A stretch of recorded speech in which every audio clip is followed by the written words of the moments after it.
What I want to do now is I want to shift a little bit. So we've been talking about what public speaking is and how to avoid it. I want to show you a clip, a regrettable clip, of someone who didn't avoid it. I've got this clip that I've shown for a number of years, and we've got a release to show it, thanks to the city of Bloomington. Before I came to the University of Washington, I was a graduate student at the Indiana University in Bloomington, Indiana. And at the time that I was there, they were considering passing a ban on smoking in public places, and this was a citywide ban. And so, there were arguments for and against, this will protect public health, this is an unfair governmental overreach, whatever. So the city council was holding a meeting, and this is, at city council meetings, citizens can get up and deliver speeches. And so I just happened to be videotaping cable access television of city council meetings. I assume everyone does that.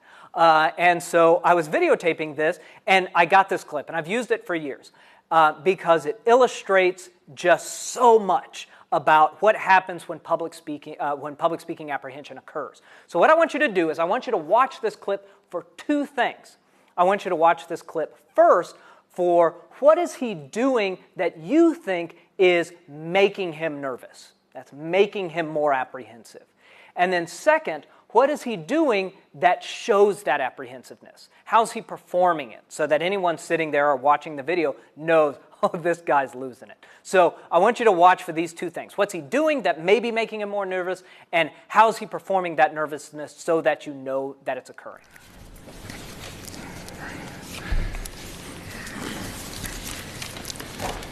Okay, there are over 4,000 chemicals in cigarette smoke.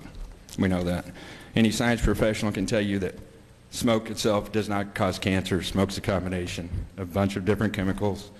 Cancer is caused by the body's reaction, negative reaction to a particular chemical or chemicals. All of the suspect chemicals that are in environmental tobacco smoke are regulated by OSHA. They all have maximums set for public workplaces. To refer to something as being scientific, for it to be reliable, you have to have three things. One of them, it has to be measure only what is intended to measure. The variables examined are the only differences between the measured phenomena and what is taken at zero risk, and the results must be reproducible in a laboratory.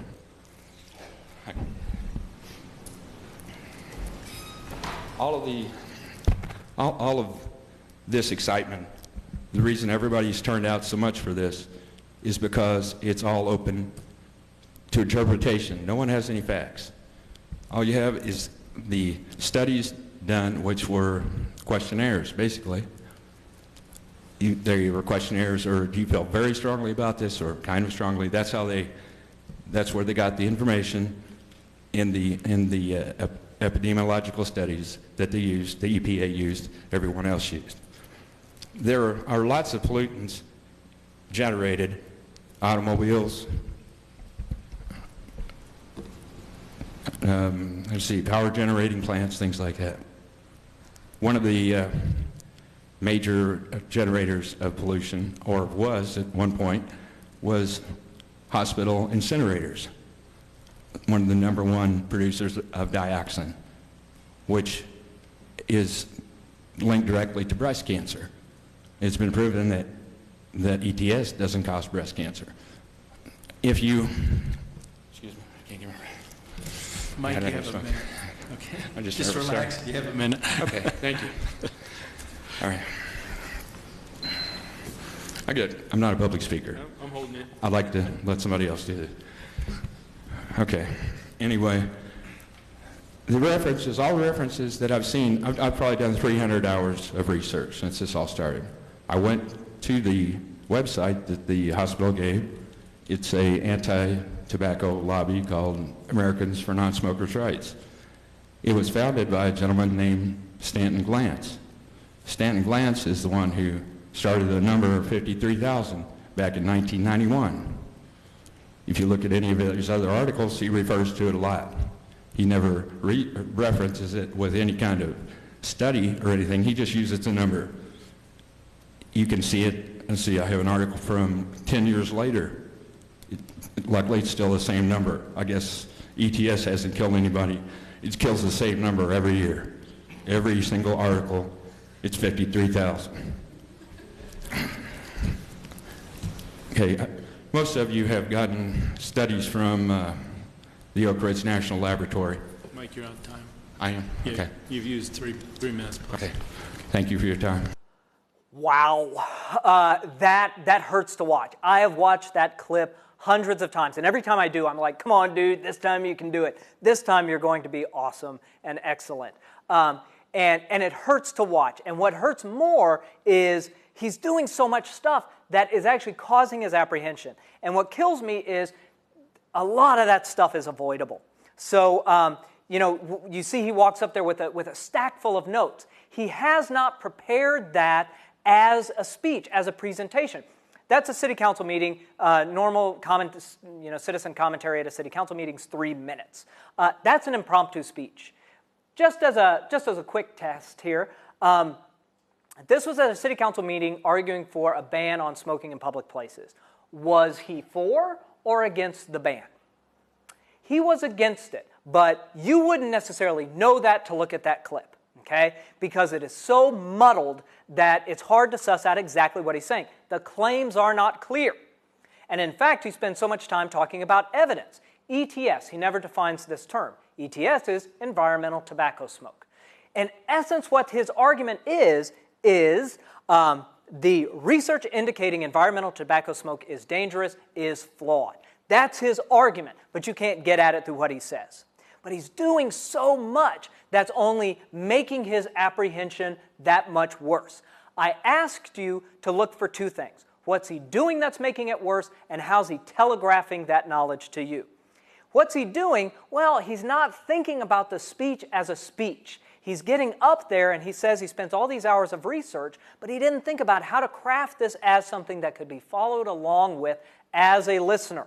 Okay, so that's avoidable. You can get around some of these apprehensive issues by planning a good speech. We talked about skills training. That would be one way to reduce apprehensiveness there. But I want to continue on in the next lecture and talk about the thing that stands out most to me in that clip, which is his breathing. You may notice at the end he steps away and he says, I can't get my breath. We're going to take that up in the next lecture. This was about apprehension. Apprehension is totally normal. Everyone is going to experience some type of public speaking apprehension, either because you have a propensity towards it or certain situations are more or less apprehensive than others, or create more apprehension than others. There are some distinct and useful prevention techniques that I wish that speaker would have known of so that he didn't have to go through that. One is being more familiar with a variety of speaking situations, becoming desensitized to any one speaking situation as being apprehensive. Two, changing your approach to public speaking, not making it about an overly formal presentation. In that video that we just watched, after he has his mild heart attack, he steps back and he regathers his thoughts and he starts just talking to the city council. That second part of the speech is infinitely better than the first because then it's much more on the communication orientation than the performance side.